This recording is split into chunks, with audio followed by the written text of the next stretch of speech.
this abandoned section. This is impossible! You rescued it!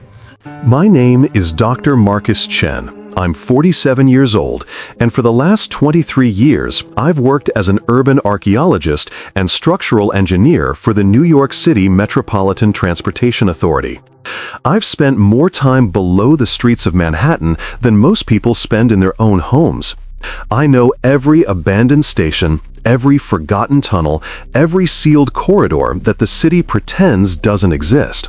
I've mapped systems that were built before the First World War and left to rot in the darkness. I've seen things down there that would make most people uncomfortable. Remnants of old societies, forgotten homeless encampments, evidence of lives lived entirely in shadow. But nothing, absolutely nothing in my 2 decades of subterranean exploration prepared me for what I discovered in the winter of 2022. What I found wasn't just a creature that science says shouldn't exist. It was evidence of an entire hidden civilization living beneath one of the most densely populated cities on Earth, a society that has learned to survive in the spaces between our awareness, in the tunnels we abandoned, in the darkness we chose to forget. And what happened when I tried to protect them, when I tried to keep their secret, cost me everything I had, everything I believed, and nearly cost them their very existence. This is that story, and I'm telling it now because silence has become more dangerous than truth. It started on a Tuesday morning in early February, the kind of bone-cold winter day when the steam rising from the subway grates looks like the breath of the city itself. I was reviewing maintenance reports in my office on J Street when I noticed an anomaly in the structural monitoring data from the old Worth Street station. Worth Street had been officially closed since 1948, one of those ghost stations that commuter trains still pass through without stopping, their windows briefly illuminating platforms that haven't seen passengers in over 70 years. The monitoring equipment we'd installed showed unusual vibrations, not the typical settling of old infrastructure or the rumble of passing trains, but something rhythmic, almost deliberate, occurring in patterns that suggested intentional movement. The data indicated that something large was moving through sections of tunnel that should have been completely sealed, accessing areas that our maps showed as permanently closed off since the Second World War. My supervisor, a practical woman named Jennifer Rodriguez, who had worked for the MTA for 31 years, looked at the readings and immediately dismissed them as equipment malfunction.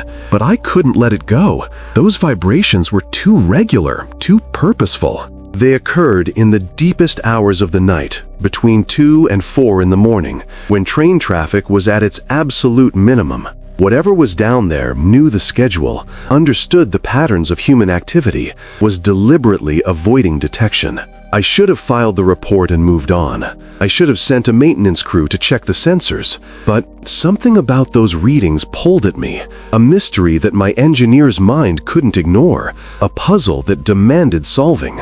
So, on Thursday night, February 10th, 2022, I did something I'd done hundreds of times before in my career. I went down alone into the abandoned tunnels to investigate. I told myself it was routine, just another survey of forgotten infrastructure, another night in the endless darkness beneath the city. I packed my standard equipment, LED headlamps, backup flashlights, a portable air quality monitor, structural assessment tools, my camera, emergency radio, and detailed maps of the Worth Street complex that dated back to the original construction in 1904. I entered through a maintenance access point on Chambers Street, descending a rusted iron ladder into the service tunnels that run parallel to the active subway lines. The temperature dropped immediately, that particular cold that exists only underground, damp and penetrating, smelling of concrete and standing water, and a century of accumulated darkness. The walk to Worth Street took 45 minutes through narrow service corridors barely wide enough for my shoulders, stepping over ancient cables and avoiding pools of water that reflected my headlamp like scattered mirrors on the tunnel floor. I could hear the occasional rumble of trains passing through the active lines nearby, feel the vibration through the concrete walls, but down here in the maintenance tunnels, I was completely alone. Or so I thought. When I finally reached the sealed entrance to the Worth Street platform, I noticed immediately that something was wrong. The heavy steel door that should have been welded shut, that I knew had been sealed in 1998 during a renovation project I'd personally overseen, was slightly ajar. Not broken, not forced open with crowbars or cutting torches, but carefully, precisely opened, as though someone had methodically removed the welds without damaging the surrounding structure. The gap was maybe 8 inches wide, just enough for a person to squeeze through, though it would require significant strength to move that door at all. I should have called it in right then. Protocol dictated immediate reporting of any breach in sealed infrastructure. But curiosity, that fundamental human weakness that drives us toward mystery, even when wisdom screams retreat, pushed me forward. I turned sideways and slipped through the gap, my jacket scraping against rough metal, and emerged onto the Worth Street platform itself. My headlamp swept across a space frozen in time,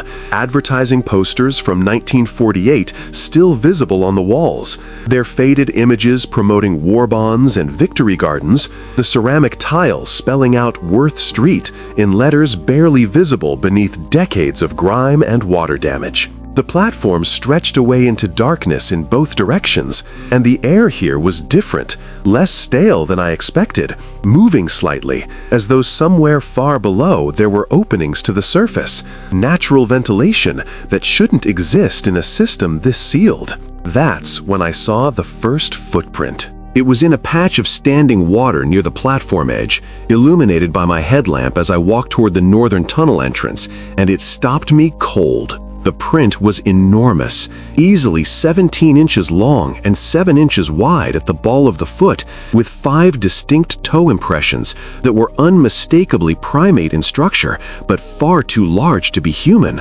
The depth of the impression suggested incredible weight, something that had to weigh at least 600 or 700 pounds based on the displacement in the soft sediment beneath the water. I knelt down, my hands shaking as I pulled out my camera, photographing the print from multiple angles, my engineer's mind already calculating and rejecting possibilities. Not a bear. We were in the middle of Manhattan, hundreds of feet underground. Not a gorilla. The toe structure was wrong, too elongated. Not human. Impossibly large. I was staring at something that shouldn't exist, couldn't exist, in any rational framework of urban biology or zoology. And yet here it was, clear and undeniable, a footprint from something massive and bipedal, something that had walked through this abandoned station recently enough that the water in the depression was still settling. I stood up slowly, my heart hammering against my ribs, every hair on my body standing up with that primal alertness that our ancestors must have felt when they sensed predators in the darkness. I swept my headlamp across the platform and saw more prints, a trail of them leading toward the northern tunnel, the direction that would take me deeper into the abandoned system, farther from the active lines, into sections of infrastructure that hadn't been officially accessed in over 50 years. Every instinct I had screamed at me to leave, to go back through that steel door, climb up to the surface, file a report with photographs, and let someone else, anyone else, investigate further. But there was something else, something stronger than fear, pulling me forward. Wonder. Pure scientific wonder at the impossible made manifest. Whatever had made those tracks was down here, living in these tunnels, existing in a space that should have been known and mapped and completely understood. My entire career had been built on the certainty that we knew what was under our cities, that modern infrastructure left no room for mystery or unknown spaces. And yet here was evidence that we were wrong, that something had found a way to exist in the cracks of our certainty, in the darkness we'd stopped looking at. I followed the footprints into the northern tunnel, moving slowly, trying to keep my breathing quiet, even though the sound of my footsteps echoed off the curved concrete walls with every step. The tunnel descended slightly, dropping deeper into the bedrock beneath Manhattan, and the air grew colder, damp enough that I could see my breath in the beam of my headlamp. The tracks were easy to follow, a clear trail through the dust and debris that covered the abandoned railbed, and they led me past collapsed sections of wall, through pools of water that dripped from cracked ceiling tiles, deeper and deeper into infrastructure that I'd thought was completely documented. After maybe 20 minutes of walking, the tunnel opened into something I'd never seen on any official map. A large chamber, roughly circular, perhaps 40 feet in diameter and 20 feet high, carved not from the original subway construction, but from something much older, possibly a natural cave system that the subway builders had accidentally connected to and then sealed off and forgotten. The walls were rough stone, not the smooth concrete of modern construction, and there were openings, dark passages leading off in multiple directions, suggesting a network of natural tunnels that extended far beyond this chamber. And in the center of the chamber, arranged with clear intentionality, was evidence of habitation. There were carefully stacked supplies, not random garbage or the detritus of homeless encampments, but organized stores of food, containers of water, even what looked like tools, pieces of metal and wood that had been shaped for specific purposes. There were bedding areas, piles of fabric and old blankets arranged in corners, and most shocking of all, there were drawings on the walls, pictographs scratched into the stone with considerable skill, showing figures, large bipedal creatures, in various activities, hunting, gathering, what looked like family groups. This wasn't just a place something had passed through. This was a home, a living space that had been occupied for considerable time, maintained and organized by intelligence, not animal instinct. I was standing in someone's dwelling, and that someone was not human, at least not human in any way that science currently acknowledged. I moved deeper into the chamber, my camera documenting everything, my hands still shaking, but now with excitement more than fear. And that's when I heard it, a sound from one of the dark passages, not a growl or an animal noise, but something else, a low vocalization that had structure, rhythm, almost like language. The sound resonated through the chamber, and I froze, my headlamp fixed on the passage where the sound had originated, my breath caught in my throat. For a long moment, nothing happened, just silence and the distant drip of water somewhere in the darkness. Then I saw movement, a shadow shifting in the passage, something large stepping forward into the dim periphery of my light. And then it was there, standing at the edge of my headlamp's beam, and I understood with absolute clarity that every story, every legend, every dismissed sighting and ridiculed claim about these creatures was true. It was massive, easily 8 feet tall, perhaps more, with shoulders so broad they nearly touched both sides of the passage it had emerged from. The body was covered in dark hair, almost black in the inadequate light, matted and thick, and the face, oh God, the face, was so close to human that it created a terrible, uncanny valley in my perception, a face that was familiar and alien simultaneously. Heavy brow ridge, broad flat nose, lips that were neither quite human nor quite ape, and eyes, dark, intelligent eyes that caught the light from my headlamp and reflected it back with an awareness that was unmistakable. This was not an animal. This was a person, a thinking, conscious being, trapped in a form that our species had decided could not exist. We stared at each other for what felt like hours, but was probably only 30 or 40 seconds, neither of us moving, both of us trying to understand what we were seeing, trying to decide what to do with this impossible moment. I could see its chest rising and falling with breath, could see the tension in its massive hands, fingers that could probably crush my skull without effort, and I realized it was afraid. Not aggressive, not threatening, but genuinely afraid of me, of what I represented, of what humans might do if they knew it existed. I did something then that surprised even me. I slowly, very slowly, lowered myself to a sitting position on the chamber floor, making myself smaller, less threatening, using body language I hoped would communicate non-aggression even across the vast gulf between our species. I kept my hands visible, palms up, and I spoke, keeping my voice soft and low. "I'm not going to hurt you," I said, though I had no idea if it could understand human speech. I'm a scientist, sort of. I study these tunnels. I didn't know anyone lived here." The creature tilted its head slightly, watching me, and then did something that made my throat tighten with emotion. It slowly lowered itself into a crouch, mimicking my posture, reducing its own profile, matching my attempt at peaceful communication. The intelligence in that gesture was staggering, the awareness of social signals, the capacity for empathy and reciprocation. This wasn't instinct. This was choice, conscious decision to engage rather than flee or attack. We sat like that for several minutes, just watching each other, and gradually I became aware of sounds from the other passages, soft movements, whispered vocalizations that might have been communication between others of its kind. There were more of them, a group, possibly a family, living here in this hidden chamber beneath Manhattan. The creature in front of me made a soft sound, not threatening, and gestured with one massive hand toward the supplies stacked against the chamber wall. The gesture was clear. It was showing me its home, explaining its presence, asking me to understand. I nodded slowly, not sure if the gesture would mean anything to it, and said, "You live here? All of you? How many?" It held up both hands, fingers spread, and I counted 10 fingers. Then it repeated the gesture, another 10.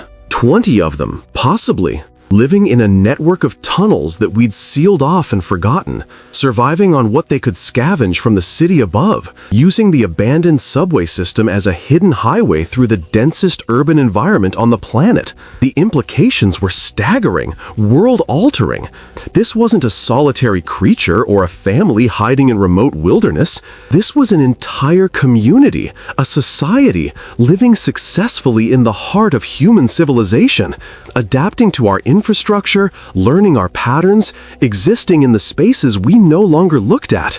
I thought about all the legends, all the sightings in places like the Pacific Northwest, Ohio, even reports from the Appalachians, and suddenly they made sense in a new way. What if these beings hadn't retreated to the wilderness?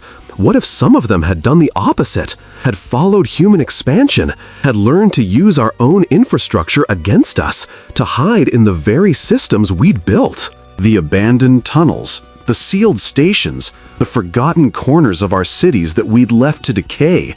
What better refuge for a species that needed to remain hidden? We'd unwittingly created perfect habitat for them. Miles and miles of climate-controlled space, protection from weather, access to food waste and resources from the city above, and most importantly, isolation from human observation.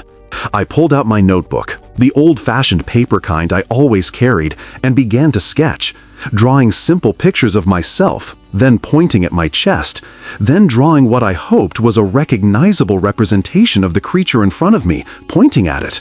The creature watched with obvious interest, and when I offered the notebook and pencil, it reached out carefully, its massive fingers handling the small pencil with surprising delicacy, and began to draw. Not crude stick figures, but sophisticated representations, showing the tunnel system in ways that matched my engineering diagrams, showing multiple chambers connected by passages, showing what could only be interpreted as a map of their territory. It drew human figures, small and numerous on the surface, and then drew the tunnel system below, with its own people, fewer in number, living beneath our feet. The drawing was a plea for understanding, a demonstration of peaceful coexistence, a request to be left alone. When it finished, it looked at me with those dark, intelligent eyes, and I understood completely. They weren't here to threaten us. They were here to survive, to exist in the only way they still could, by hiding in the darkness we'd created. I spent the next 3 hours in that chamber, communicating through drawings and gestures, learning as much as I could about their existence. The creature. I started thinking of it as the Elder, based on what seemed like silver-gray hair around its face and neck, showed me other passages, other chambers where I could see evidence of more inhabitants, though they stayed back, watching from the shadows, not yet ready to approach a human directly. I saw young ones, smaller figures that had to be children, staying close to what were clearly parents or guardians. I saw food storage, organized and maintained. I saw tools, pieces of scavenged metal fashioned into implements for digging or cutting. I saw art, more pictographs showing their history, images that seemed to depict them fleeing from forests, being driven by human expansion, seeking refuge underground. One image showed what looked like the construction of the subway itself, workers in period clothing from the early 1900s, and the creatures watching from hiding, realizing that these new tunnels could provide shelter. They'd been here from the beginning, witnesses to the entire history of the New York City subway system, learning it, adapting to it, making it their own. But as the hours passed, as my initial wonder began to give way to practical concern, I started to understand the terrible position I was in. I had discovered something that would revolutionize our understanding of evolution, biology, anthropology, something that would prove the existence of a species that science had dismissed as folklore and delusion. The responsible thing, the scientific thing, would be to document everything, report my findings, bring in experts to study this population, protect them through official channels. But even as I thought it, I knew the truth. The moment I told anyone about this, the moment the authorities, the government, the military, the media knew that there were creatures like this living beneath New York City, these beings would lose everything. They would be captured, studied, imprisoned in facilities designed for research, separated from their families, their children taken for examination, their peaceful, hidden existence destroyed completely. I had seen what humans did to discoveries, how we turned wonder into exploitation, how the impulse to know and to control always superseded the obligation to protect and to preserve dignity. The elder seemed to sense my internal struggle. It approached me again, moving slowly, and did something that broke my heart. It knelt down in front of me, bringing its face level with mine, and placed one enormous hand very gently on my shoulder. The gesture was so human, so filled with understanding and trust, that I felt tears spring to my eyes. This being, this person, was asking me to protect them, to keep their secret, to choose their survival over my career, my reputation, my scientific obligation. It was asking me to be more than a scientist, to be something better than human history suggested I would be. And in that moment, with that gentle hand on my shoulder and those ancient eyes looking into mine, I made a choice that would define everything that came after. I reached up and covered its hand with my own, looked directly into its eyes, and said, "I won't tell anyone, I promise. Your secret is safe with me." The elder seemed to understand, or at least to sense my commitment through tone and gesture. It made a soft sound, almost like relief, and gestured for me to follow deeper into their tunnel system, leading me through passages that got smaller, more natural, less like modern infrastructure, and more like caves that had existed long before humans came to this island. We walked for maybe 20 minutes, the elder moving with surprising silence despite its size, and finally emerged into another chamber, this one smaller, more intimate, lit by some kind of bioluminescent fungi growing on the walls, casting a pale blue-green light that was just bright enough to see by. And there, in carefully organized alcoves carved into the stone, I saw what could only be described as their history, their archive. There were objects, old objects, that they'd preserved and protected, pieces of their past. Stone tools that looked ancient, possibly thousands of years old. Clothing fragments from periods of American history, 1800s, early 1900s, showing they'd been observing humans, occasionally scavenging from us for generations. There were bones, carefully arranged, possibly their deceased, treated with obvious reverence. And most strikingly, there were more pictographs, more detailed and extensive than the ones in the main chamber, showing a history that stretched back further than I could immediately comprehend. The images told a story of a people who had once lived in the forests of the continent, who had watched as humans arrived, spread, built, destroyed, expanded relentlessly. They showed conflicts, hunters pursuing these creatures, families scattered, populations decimated. They showed adaptation, the creatures learning to hide, to move at night, to avoid human contact at all costs. And then they showed something I hadn't expected. They showed interbreeding, occasional unions between their kind and isolated humans. Children who carried markers of both species, hybrids who could potentially pass as unusually large or robust humans. The genetic implications were staggering. If they were interfertile with humans, that meant we were closer genetically than different species. Meant they were perhaps another subspecies of human rather than a separate evolutionary branch. Meant that there might be genetic traces of their lineage scattered throughout human populations, hidden in plain sight. The elder watched me studying these images, and then did something that demonstrated just how sophisticated their understanding of us had become. From a hidden alcove, it pulled out objects that were clearly from the modern era, carefully preserved and protected. There was a newspaper from 1997, the front page showing coverage of something called the Subway Sasquatch sighting. A story I vaguely remembered about a transit worker who claimed to have seen a large hairy creature in the tunnels and had been immediately dismissed, ridiculed, and eventually fired for being mentally unstable. There was a printed email, somehow obtained from city records, discussing plans to seal off certain sections of the Old Worth Street tunnels due to structural instability, a decision that had clearly worked in the creature's favor by reducing human access to their territory. There were photographs, printed from digital files, showing thermal imaging scans from city infrastructure surveys, scans that showed unexplained heat signatures in supposedly empty tunnels, signatures that had been attributed to equipment malfunction or residual heat from trains, but which now made perfect sense as evidence of living beings inhabiting those spaces. The elder was showing me that they knew, they understood, that humans had come close to discovering them multiple times, that there had been people over the years who had seen them, reported them, tried to reveal their existence, and had all been systematically dismissed, silenced, or discredited by a system that couldn't accommodate the impossible. The creatures had survived not just through hiding, but through humanity's own refusal to believe. Our commitment to rationality over evidence, our need to dismiss anything that challenged our understanding of the world.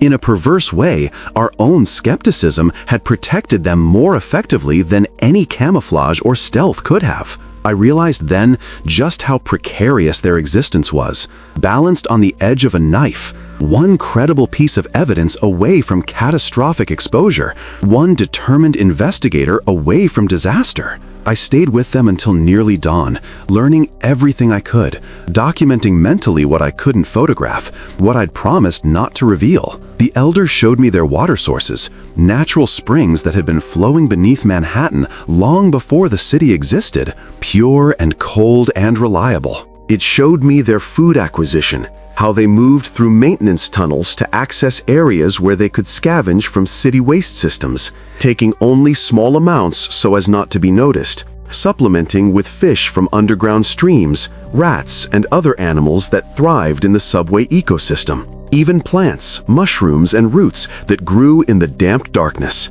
Their diet was omnivorous and opportunistic, and they'd clearly figured out how to survive on the abundance of resources that a city of 8 million people generated as waste. But more than their survival strategies, the elder wanted me to understand their society, their culture. It took me to another chamber where I saw what could only be interpreted as a school. Younger creatures being taught by elders, learning which tunnels were safe, which led to active train lines and had to be avoided, how to listen for human presence, how to move silently. I watched as an adult demonstrated to a juvenile how to navigate in complete darkness, using touch and sound and spatial memory in ways that put my own engineering skills to shame.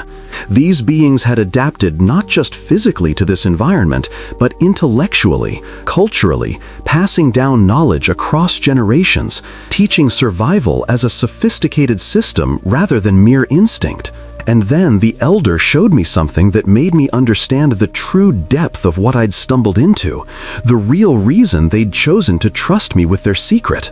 In the deepest chamber I'd yet seen, accessible only through a narrow passage that we had to squeeze through single file, there was a space that had clearly been prepared with great care and significance.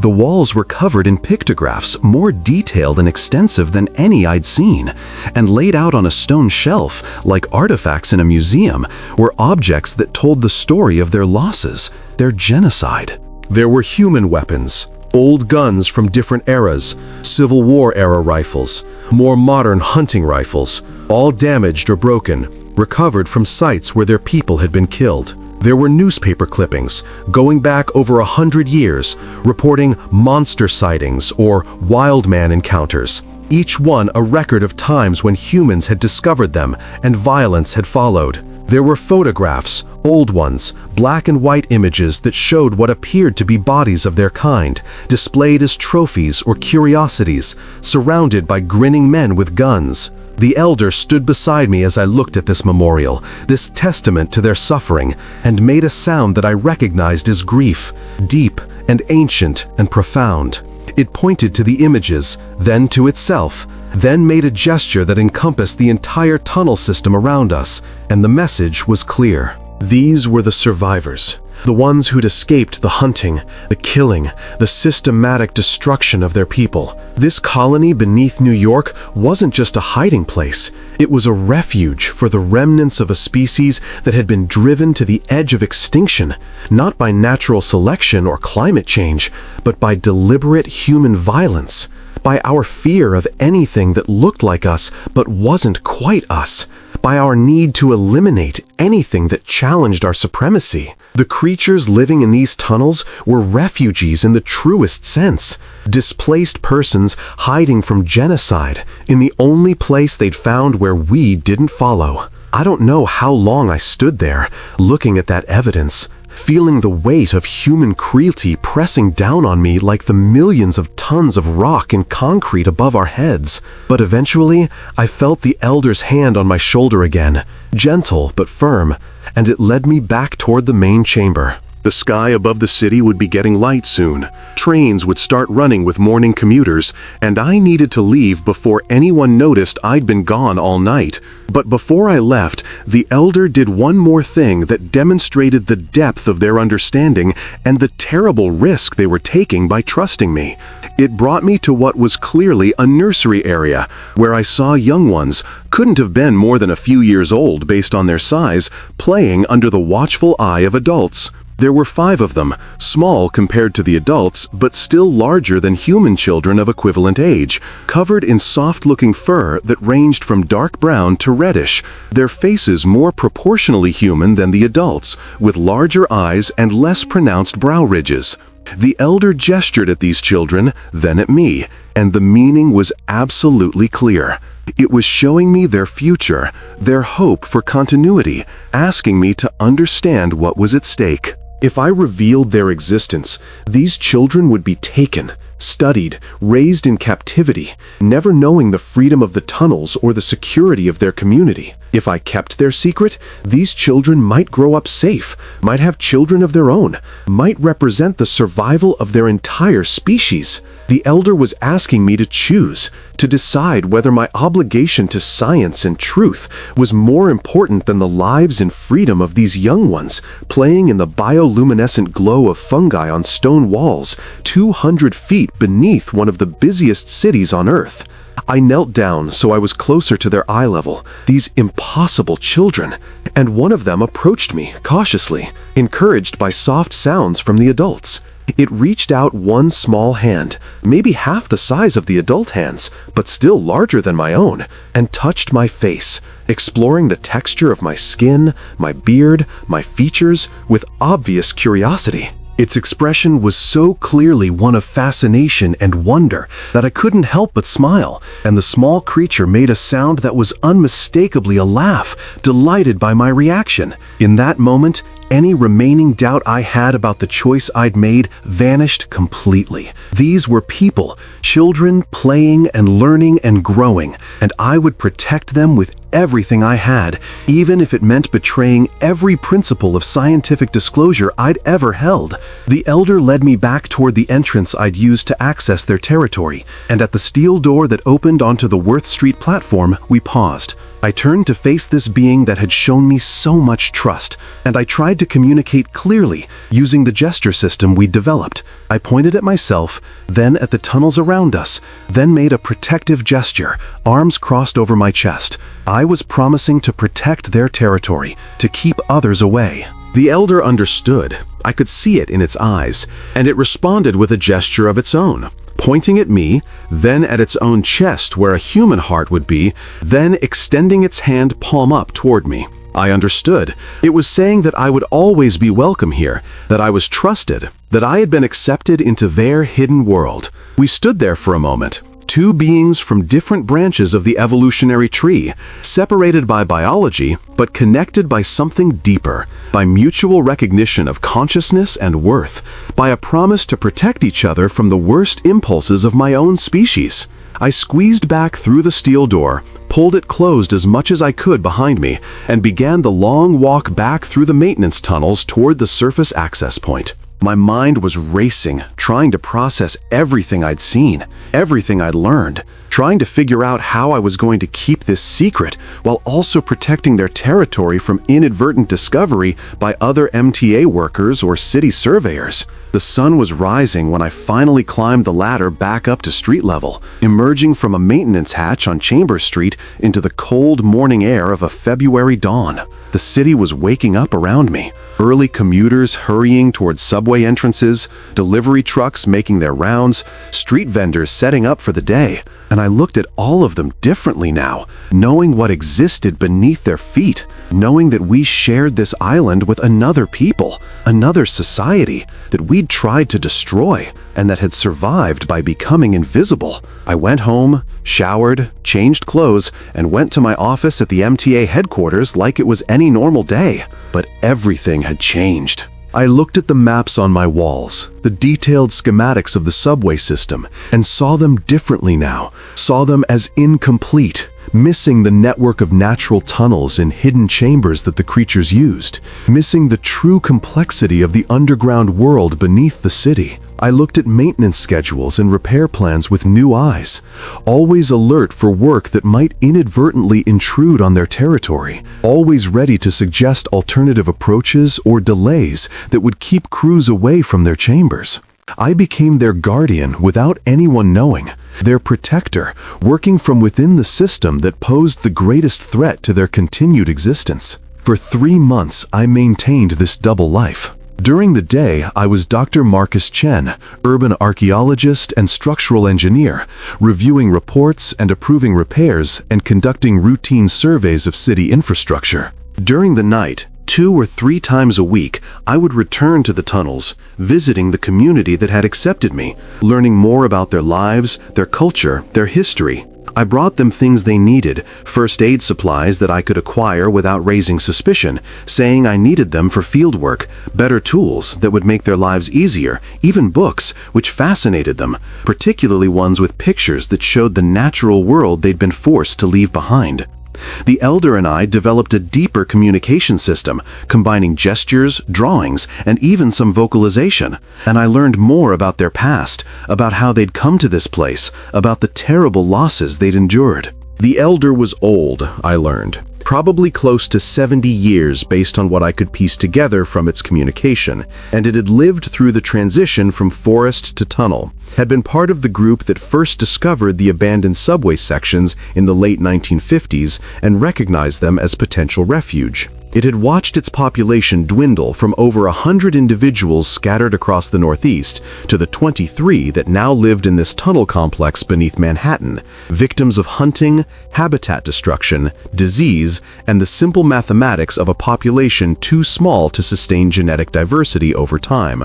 But despite all this loss, despite existing as refugees in the darkness, they had maintained their culture, their dignity, their commitment to peaceful coexistence with the humans who had driven them underground. They had never attacked a human, never stolen anything significant, never done anything that would draw attention or justify the violence that had been directed at them. They had simply hidden, survived, hoped that somehow they could continue to exist. I also learned about their current challenges, problems that went beyond just hiding from discovery. The colony was experiencing health issues, probably related to inbreeding in such a small population, genetic disorders showing up in some of the younger individuals, a juvenile with a withered arm, an infant that had been stillborn the year before. They needed genetic diversity, needed contact with other populations of their kind, if any still existed, but they had no way to know if there were others, no way to safely search without risking exposure. The Elder showed me drawings of other places they'd heard about through some kind of network,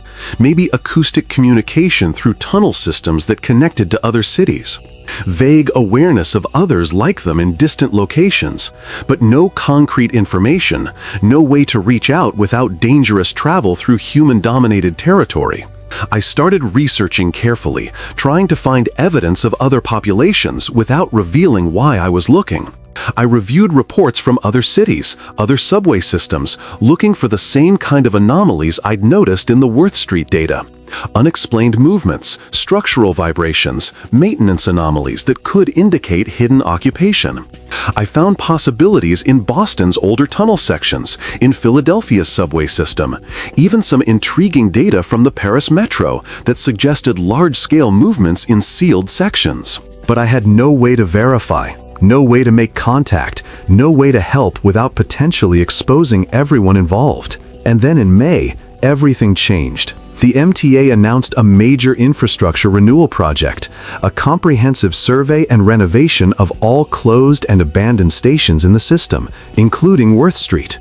The project was funded by a federal grant aimed at assessing whether any of the closed stations could be reopened to handle increasing ridership, and it was comprehensive, mandating full structural assessment, environmental testing, and complete mapping of all connected tunnels and chambers. The survey was scheduled to begin in June, with Worth Street slated for assessment in the second week. I had less than 6 weeks to figure out how to protect the colony, how to prevent surveyors from discovering the natural cave system and the beings living within it, how to keep my promise to the Elder without completely derailing a federally funded project that my own department was overseeing.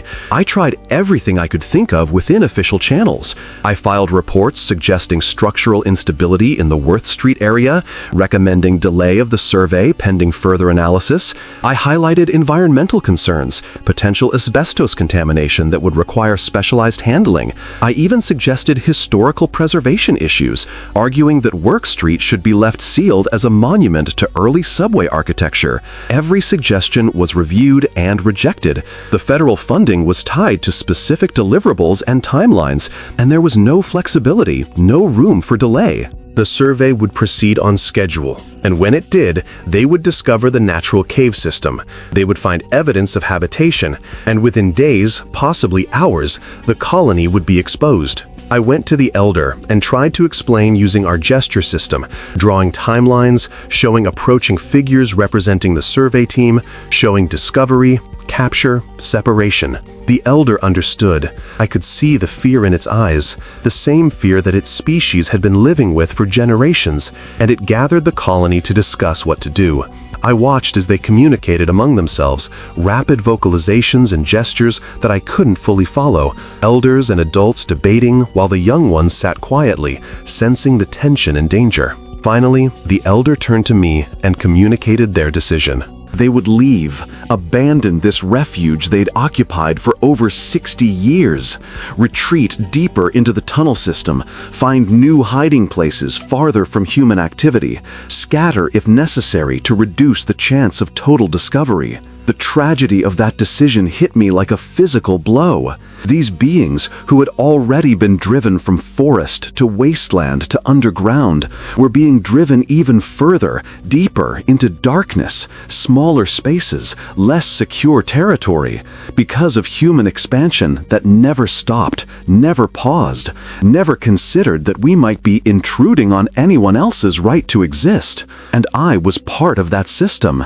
I was one of the people pushing them out, my own work making their refuge unsafe. The guilt was overwhelming, suffocating, but there was nothing I could do through official channels. No way to stop the survey without raising questions I couldn't answer. No way to protect them except to help them disappear. I spent every night for the next 2 weeks helping them prepare to leave, using my knowledge of the tunnel system to map out new routes, new potential living sites in areas I knew were scheduled for minimal inspection, bringing supplies they could cache in their new locations, helping them move their precious objects, their history, their memorial to the dead to safer spaces.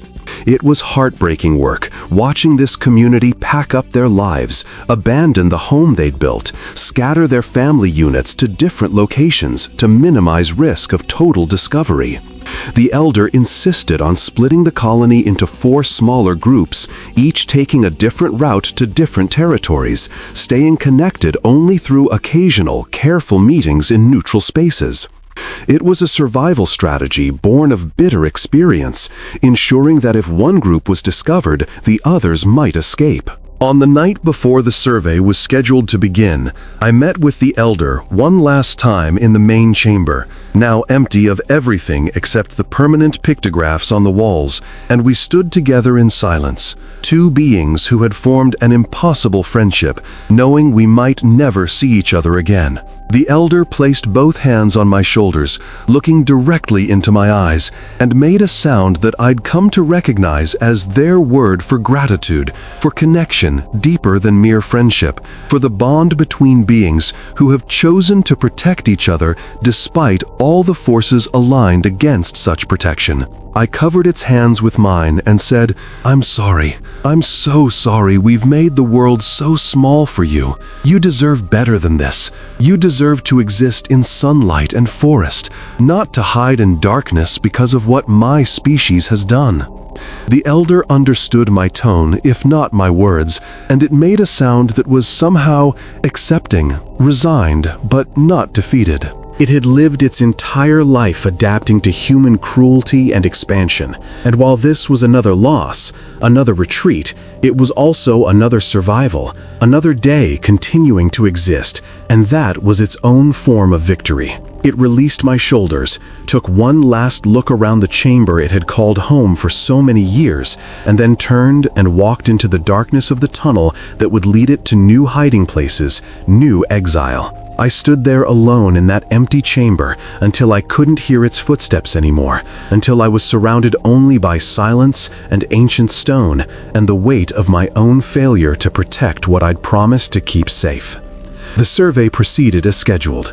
I was part of the team that entered Worth Street, documented the structure, took measurements and samples. We found the natural cave system exactly as I knew we would, and there was considerable excitement among the surveyors. Discussions about geological significance, speculation about historical usage of these caves by native peoples before European arrival. But they found no evidence of recent habitation, no sign that anything had been living there, because the colony had been thorough in erasing their presence, taking everything, cleaning everything, leaving only bare stone and shadows. The lead surveyor commented on some unusual scratch marks on the walls, possibly from animals accessing the caves from surface openings somewhere, and I agreed with her assessment, suggested we seal the connections to the natural system to prevent rodent intrusion, and the conversation moved on. The secret held, the colony remained hidden, but at terrible cost: displacement, separation, loss of their established home. I tried to maintain contact with the scattered groups, visiting the locations where I knew they'd relocated, bringing supplies, checking on their welfare, but it wasn't the same.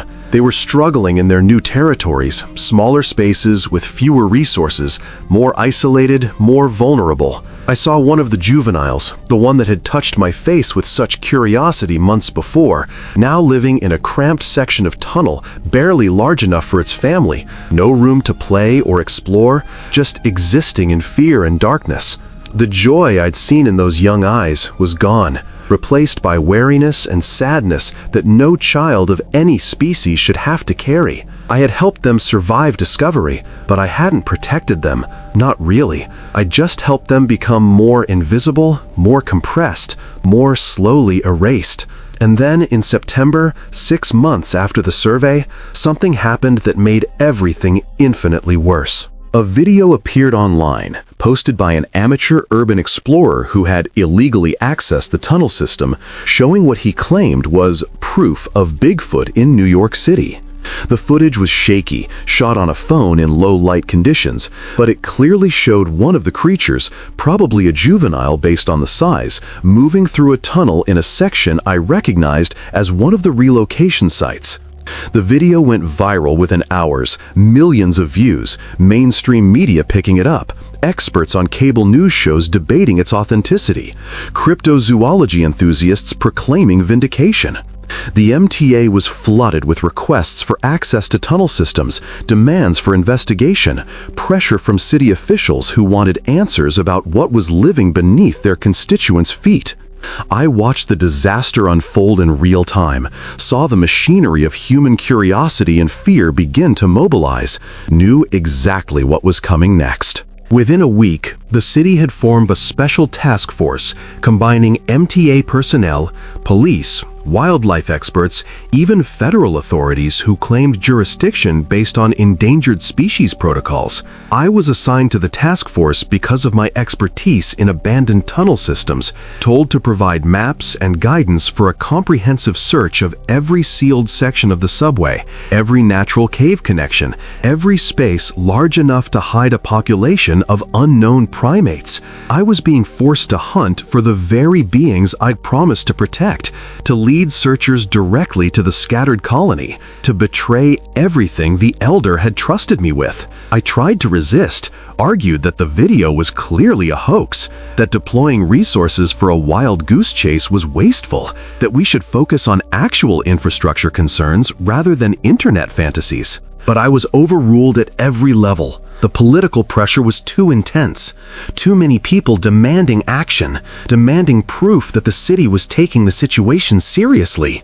The search was going to happen whether I participated or not, and the only choice I had was whether to be part of it and maybe, possibly, find some way to protect the colony from within the search effort, or to refuse and be removed from the situation entirely, leaving them with no advocate at all. I chose to participate, hoping I could somehow mislead the search, protect the most vulnerable locations, buy time for the colony to relocate again, though I had no idea where they could go that would be safer than the spaces they already occupied. The search began in October. Teams of MTA workers, police, wildlife specialists, and federal agents systematically moving through every section of abandoned tunnel, using thermal imaging equipment, motion sensors, everything modern technology could provide to detect living beings in confined spaces.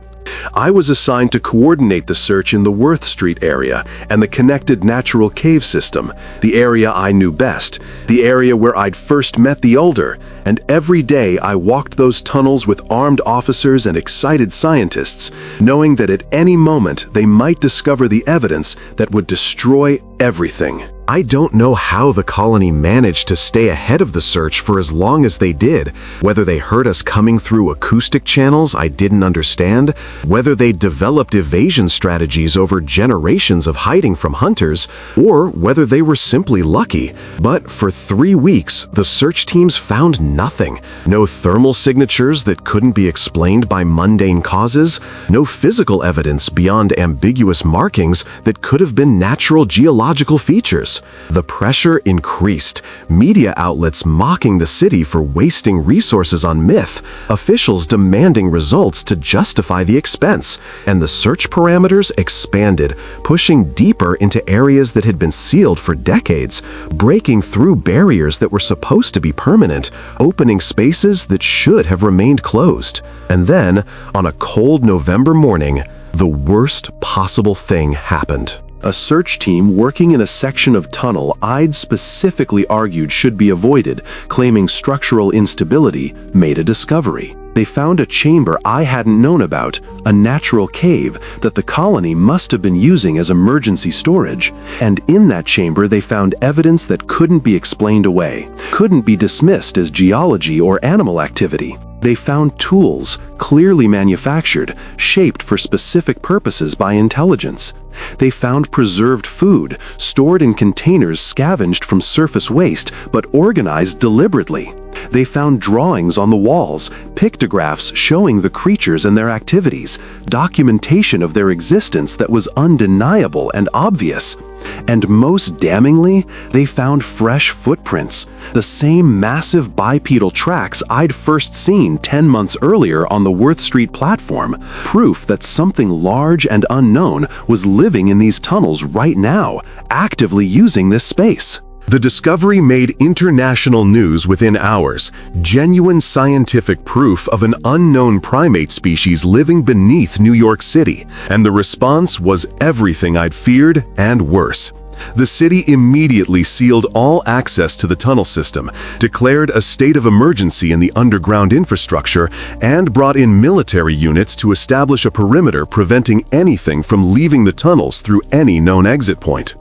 Federal wildlife authorities assumed command of the search, classifying it as a matter of national biological security, and they brought equipment and personnel that made the previous search efforts look like amateur hour. Thermal imaging arrays that could detect body heat through solid rock, acoustic sensors that could pick up vocalizations at frequencies beyond human hearing, motion detection grids that covered miles of tunnel with overlapping fields, everything necessary to track and capture an intelligent species that didn't want to be found. I was removed from the search team, told my services were no longer needed, that this was now a federal operation beyond the scope of MTA personnel, and I watched helplessly from my office as teams of specialists descended into the tunnels with tranquilizer equipment and capture gear, hunting for creatures they thought of as animals, as specimens, as things to be studied rather than people to be respected. I tried one more time to warn someone, to make someone understand what they were doing, approaching Dr. Elizabeth Santos, the head of the Federal Wildlife Team, trying to explain that these weren't animals, that they were intelligent, cultured, deserving of rights and protection rather than capture and study. She listened politely, looked at me with concern that was probably about my mental state rather than the creature's welfare, and explained very carefully that regardless of their intelligence, federal law required that any unknown species, especially one with potential public safety implications, be secured and studied to determine appropriate classification and protection strategies. "We're not going to harm them," she assured me, as though capture and imprisonment weren't harm, as though separating families and children weren't violence, as though destroying their hidden society and exposing them to human observation wasn't the worst thing that could happen to a people who had survived by remaining unseen. "We're going to provide them with the best possible care, study them humanely, determine what they need to survive, and then make recommendations for long-term protection. This is the best outcome for them, Dr. Chen. Left alone in these tunnels, they're vulnerable to starvation, disease, infrastructure accidents. We can help them." She believed it. I could see that she genuinely believed that what she was doing was rescue rather than destruction, that she was saving them from themselves, from the harsh conditions of their chosen exile, never understanding that exile was preferable to the alternative she was offering, that survival in darkness was better than comfortable captivity in light.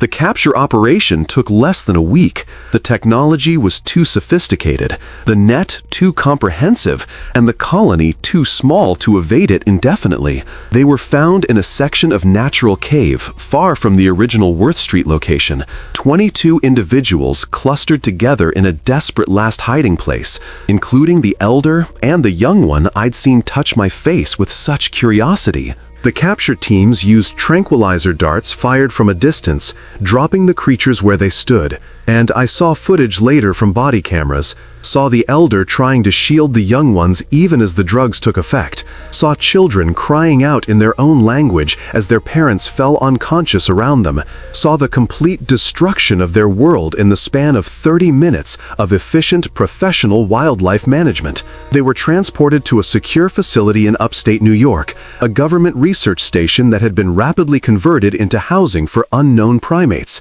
and within 24 hours hours of their capture, I was officially prohibited from any contact with them, told that my previous unauthorized interaction with the subjects had compromised my scientific objectivity, and that I was under investigation for failing to report the discovery when I'd first encountered them. I was suspended from my position at the MTA, my access to tunnel systems revoked, my reputation as a researcher destroyed by whispers that I'd hidden evidence of an important discovery for personal reasons, that I'd formed an inappropriate attachment to research subjects, that I'd violated every principle of scientific ethics by keeping their existence secret. I tried everything to get access to see them, to know how they were being treated, to communicate with the elder one last time, to explain that I hadn't betrayed them, that I'd tried to protect them, that I was sorry. All requests were denied. I reached out to journalists, tried to get media coverage of their treatment, tried to advocate for their rights as intelligent beings rather than animals, but I had no credibility anymore, no platform, no voice that anyone would listen to. I was just a disgraced engineer who had lied about an important discovery and was now trying to cover his mistakes with emotional appeals about creature rights. I don't know exactly when it happened, but sometime in December, I received an unmarked envelope slipped under my apartment door. No return address, no explanation. Inside was a single photograph, taken with a telephoto lens from outside the research facility, showing a view through chain-link fence and security lighting into what looked like holding cells. In the photograph, I could see the elder, sitting on a concrete floor in a space maybe 10 feet by 10 feet, bare and clinical and completely unlike the tunnel chambers where I'd first met it, where it had built a home, raised children, preserved the history of its people. The elder was staring directly at the camera, and even in the grainy, long-distance photograph, I could see the expression in its eyes. Recognition of complete defeat. Awareness that everything it had fought for, had survived for, had trusted me to protect, was gone. I looked at that photograph for hours, days, unable to look away from those eyes, and I understood with terrible clarity what I had done. Not intentionally, not maliciously, but through the simple fact of my presence, my discovery, my inability to protect them from the system I was part of. I had destroyed them as surely as any hunter with a gun, any logger cutting down their forest, any city expanding into their territory. My attempt to help, my promise of protection, my relationship with the elder, all of it had led directly to this moment. To their capture, their imprisonment, their exposure to exactly the fate they'd been hiding from for generations. The guilt was crushing, suffocating, and I knew it would never leave me, that I would carry it for the rest of my life. I'm 51 years old now. 4 years have passed since the colony was captured. I work as a consultant for a private engineering firm, no longer part of the MTA. My career in urban archaeology effectively over. The creatures, I can't bring myself to use the clinical species designation the scientists assigned them, are still held at the research facility, though it's been upgraded and renamed, now called the Hominid Research and Conservation Center, as though adding the word conservation makes it less of a prison. Papers have been published about them, their genetics analyzed and confirmed to show remarkable similarity to humans, close enough that the scientific community now debates whether they're a separate species or an archaic human population that somehow survived into the modern era. There's talk of breeding programs to increase their numbers, discussions about creating protected habitat preserves where they could theoretically live under monitored conditions, proposals for educational programs that would allow controlled public viewing, all couched in language about conservation and species protection, all ignoring the fundamental reality that they were free and hidden and surviving on their own terms until we found them. The young one that touched my face, that laughed with delight at encountering a strange human in the darkness of the tunnels, is now an adult, probably around 15 years old, and according to the research reports I obsessively follow, it's been bred, produced offspring that are being raised in the facility, a new generation born into captivity, children who will never know the tunnels, never know freedom, never understand that their people once chose to live in darkness rather than accept the cages we offered them in the light. The elder died 2 years ago, the reports say, from natural causes, old age and accumulated health issues. But I know the truth. I saw it in that photograph 4 years ago. The elder died when they were captured, when everything they'd protected was taken, when the promise I made was broken. The body just took another 2 years to stop moving. I think about them every day, about the choices I made, about the promises I couldn't keep. I think about what I should have done differently, whether I should have never entered their territory in the first place, whether I should have ignored those unusual vibrations in the monitoring data, whether I should have exposed them immediately when I first encountered them, instead of trying to protect them and ultimately failing so completely. I think about the moment the elder placed its hand on my shoulder in trust, and I wonder if it regrets that trust now. If, in whatever way their consciousness persists beyond death, it understands that I tried and failed, or if it simply sees me as another human who promised protection and delivered destruction. But most of all, I think about the other colonies, the ones I never found, the ones that might still exist in subway tunnels beneath Boston or Philadelphia, in abandoned mine systems in Appalachia, in the vast network of storm drains beneath Los Angeles, in any of the thousands of miles of forgotten infrastructure that runs beneath human civilization like a hidden circulatory system. I think about whether they heard what happened to the New York colony, whether the story of their capture has spread through whatever acoustic networks or occasional meetings connect these scattered populations, whether they understand now that hiding is no longer enough, that we will eventually find them all, that human curiosity and human technology will penetrate every remaining shadow until there is nowhere left to hide. And I wonder if they know, if they remember, if their histories preserve the knowledge that there was once a human who tried to protect them, who failed, who learned too late that good intentions and personal promises are meaningless against the machinery of a society that can't accommodate the existence of anything it doesn't control, doesn't study, doesn't reduce to data and management strategies. I wonder if the elder told the others about me before it died, whether my name or description exists now in their oral histories, and if so, whether I'm remembered as a friend who tried or an enemy who betrayed them, whether there's even a meaningful difference between those categories from their perspective. The worst part, the thing that keeps me awake through long nights staring at that photograph of the elder in its cage, is knowing that this story isn't over, that it's still unfolding, that somewhere beneath the streets of cities around the world there might be other colonies, other families, other children playing in bioluminescent chambers and learning to navigate in darkness, other elders teaching survival and hoping that maybe this generation will be the one that finally finds safety, that finally escapes the genocide that has been hunting them for centuries. And knowing that when we find them, and we will find them eventually, because we always do, we will do exactly the same thing we did to the New York colony.